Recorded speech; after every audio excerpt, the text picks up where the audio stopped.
साल 1992, तारीख 22 अप्रैल। राजस्थान का एक बेहद शांत, ऐतिहासिक और सूफी संस्कृति का केंद्र अजमेर। रोज की तरह सुबह होती है, लोग चाय की चुस्कियां ले रहे होते हैं। तभी शहर के एक नामी अखबार दैनिक नवज्योति के पन्नों पर काली स्याही से छपी एक हेडलाइन सामने आती है।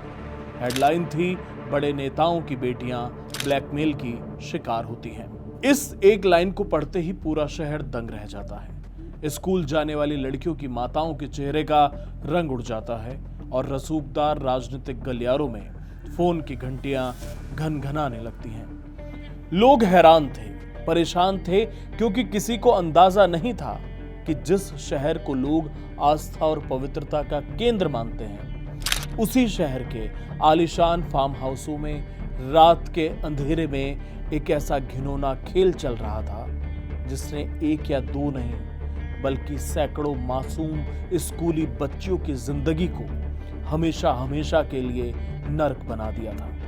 एक ऐसा खौफनाक चक्रव्यूह जहां एक बार पैर रखने के बाद कोई लड़की वापस नहीं लौट पाती थी। हवस, सियासत, रसूख और बंद कमरों में खींची गई वो अश्लील तस्वीरें जिन्होंने अजमेर को सालों तक सुलगने पर मजबूर कर दिया। और इस गुनाह के दलदल में कोई आम अपराधी नहीं, बल्कि शहर के सबसे बड़े राजनीतिक घराने शामिल थे। लेकिन जानते हैं सबसे हैरान करने वाली बात क्या है? इस रूह कपा देने वाले गुनाह की आखिरी सजा मुकम्मल होने में, उन दरिंदों को जेल की सलाखों के पीछे आखिरी सांस तक सड़ने का हुक्म मिलने में पूरे 32 साल का वक्त लग गया।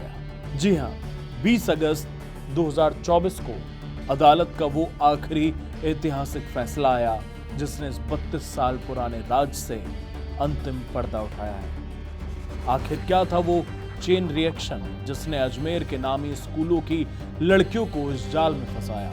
कैसे कुछ रसूखदार नेताओं ने कैमरे की रील को अपना सबसे बड़ा हथियार बनाया? और क्यों पूरे 32 साल तक इस केस को दबाने और कमजोर करने की कोशिश की गई?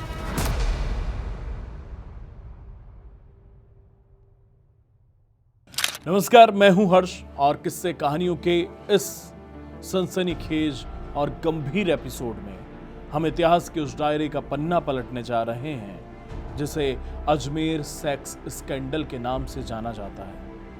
इस कहानी को आखिर तक सुनिएगा, क्योंकि यह सिर्फ एक अपराध की कहानी नहीं है, बल्कि हमारी राजनीतिक और प्रशासनिक व्यवस्था के चेहरे पर लगा वो दाग है जिसे जानना आपके लिए बेहद जरूरी है। आइए शुरू करते हैं इस खौफनाक दास्तान का पूरा सच, बिल्कुल शुरुआत से। इस खौफनाक सिलसिले की शुरुआत होती है अजमेर के एक बेहद रसूखदार नाम से, फारूक चिश्ती। फारूक चिश्ती उस वक्त सिर्फ एक आम नागरिक नहीं था, बल्कि वो अजमेर युवा कांग्रेस का अध्यक्ष था। राजनीतिक पावर, रसूख और पैसे के दम पर उसके हौसले सातवें आसमान पर थे। उसने अजमेर के प्रतिष्ठित सोफिया सीनियर सेकेंडरी स्कूल के एक नाबालिग छात्रा को बहला फुसला कर अपनी हवस का शिकार बनाया। लेकिन बात सिर्फ एक बलात्कार तक नहीं रुकी। फारूक चिश्ती ने उस मासूम लड़की की कुछ बेहद आपत्तिजनक और अश्लील तस्वीरें खींच ली।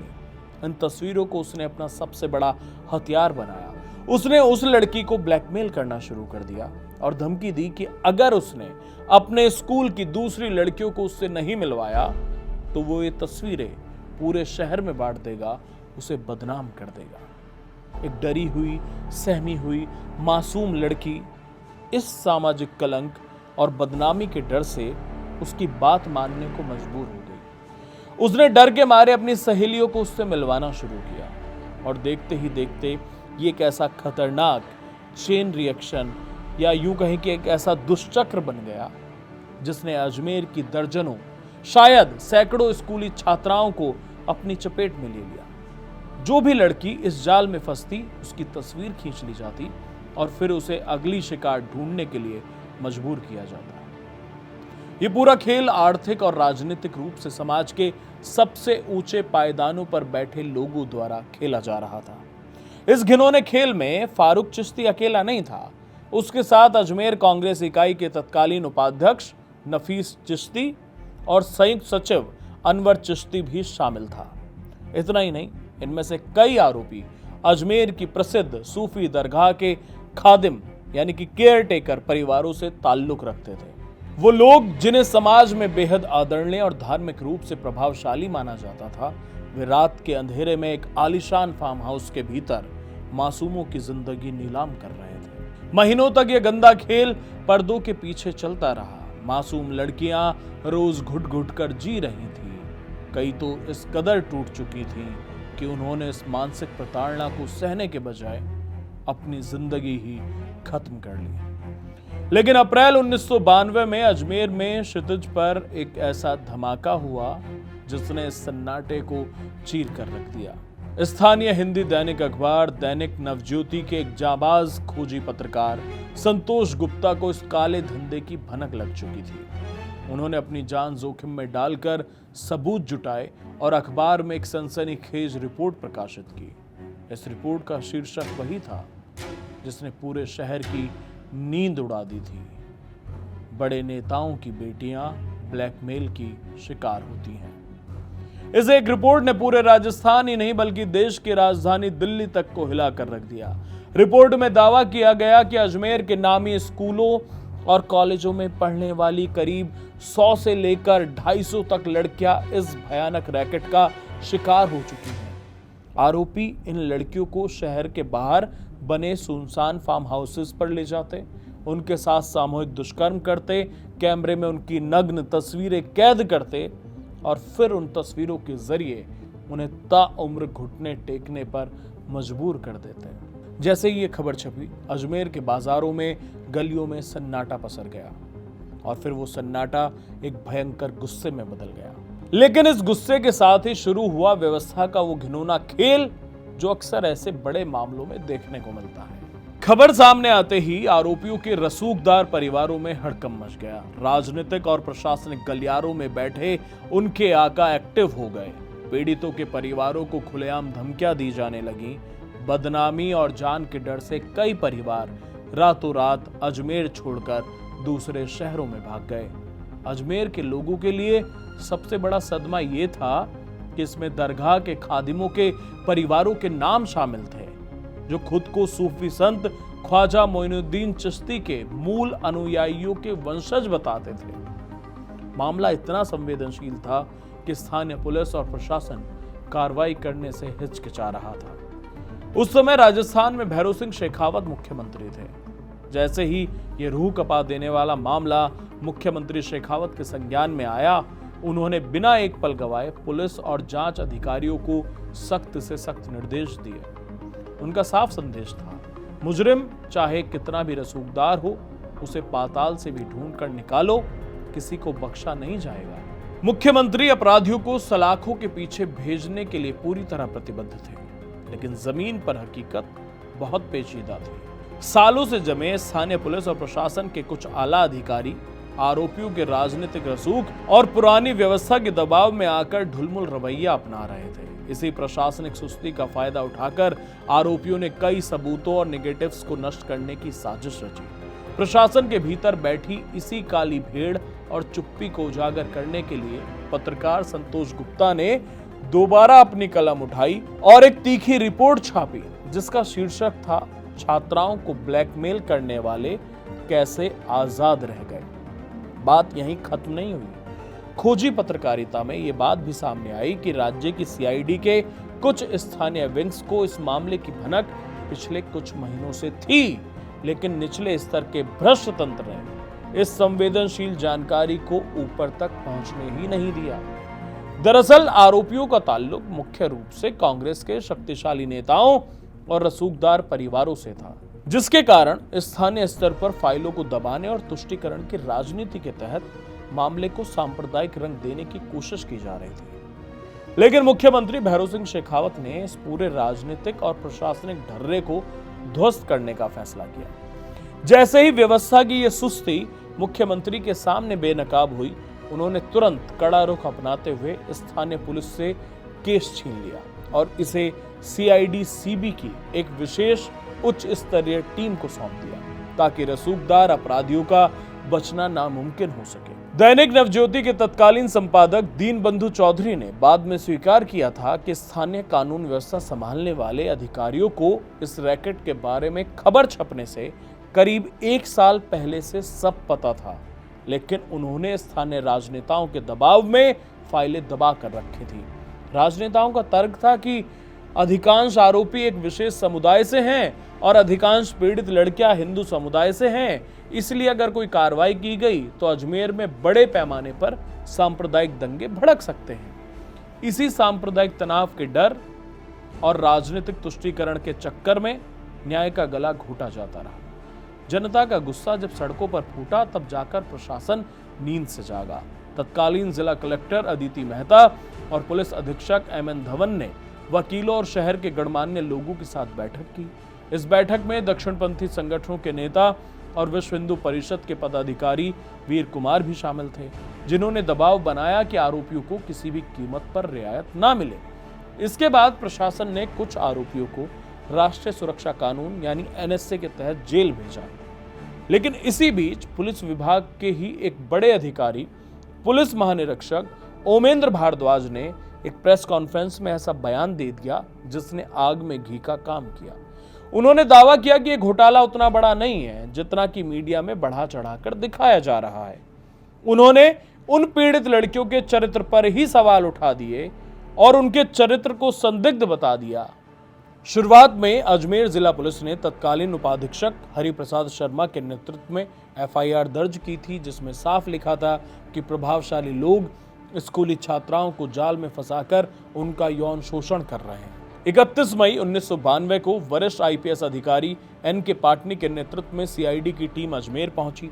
जांच आगे बढ़ी तो आरोपियों की लिस्ट लंबी होती गई। फारूक चिश्ती, नफीस चिश्ती, अनवर चिश्ती के अलावा उस फोटो स्टूडियो के मैनेजर हरीश तोलानी का नाम भी सामने आया, जहां इन तस्वीरों को डेवलप और प्रिंट किया जाता था। लेकिन तब तक बहुत देर हो चुकी थी। जांच टीम को पता चला कि कई मासूम बच्चियां इस ट्रॉमा और सामाजिक जिल्लत को बर्दाश्त नहीं कर पाईं और उन्होंने पहले ही खुदकुशी कर ली थी। जो जिंदा थीं, उनके परिवारों ने कोर्ट कचहरी के चक्कर और बदनामी के डर से पैर पीछे खींच लिए। 250 से ज्यादा पीड़ितों में से सिर्फ 12 से 16 लड़कियां ही हिम्मत जुटा पाईं, जिन्होंने आधिकारिक शिकायत दर्ज कराई और कोर्ट में बयान देने को तैयार हुई। इसके अलावा कुछ स्थानीय छोटे अखबार और मालिकों ने भी वे आपत्तिजनक तस्वीरें हासिल कर लीं। इंसाफ दिलाने के बजाय इन अखबार मालिकों ने पीड़ित लड़कियों के परिवारों को ही ब्लैकमेल करना शुरू कर दिया कि अगर उन्हें पैसे नहीं दिए गए तो वे तस्वीरें छाप देंगे। लहरों की बरखा नाम के एक स्थानीय अखबार का मुख्य संपादक मदन सिंह इसी तरह की ब्लैकमेलिंग का रैकेट चला रहा था। ज्यादातर बेबस परिवारों ने उसे पैसे दे दिए, लेकिन पुष्पा धनवानी नाम के एक बहादुर पीड़िता ने हिम्मत दिखाई और उसके खिलाफ एफआईआर दर्ज करवाई। बाद में साल 1992 में ही मदन सिंह की हत्या कर दी गई थी। लेकिन कहानी यहां खत्म नहीं हुई। इस केस के 6 आरोपी नफीस चिश्ती, नसीम उर्फ टार्जन, सलीम चिश्ती, इकबाल भाटी, सोहिल गनी और सैयद जमीर हुसैन ऐसे थे जो लंबे समय तक फरार रहे या कानूनी तकनीकी खामियों की वजह से उनका ट्रायल पूरा नहीं हो पाया। इन 6 आरोपियों का केस अलग से चल रहा था।